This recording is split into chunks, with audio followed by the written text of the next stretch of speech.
gising sa umaga kahit na antok pa nga ako. Kailangang maghanda para pumasok sa trabaho. Sinday ng sigarilyo habang may kapeng barako. Eto aking almusal na araw-araw kong kasalo. Kailangan kong pumasok kahit mayroong trangkaso. Pag di kasi pumasok malaki ang iyong atraso. Saan nagbibigay ng sweldo kung tawagin natin amo?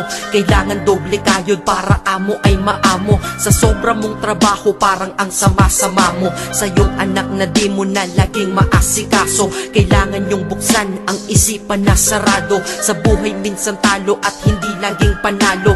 Wala kang aasahan, walang mamamalato. Pag di ka nagtrabaho buhay mo ay lalalato.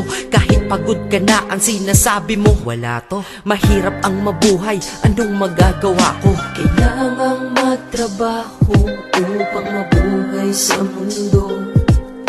Kung di ka magsisi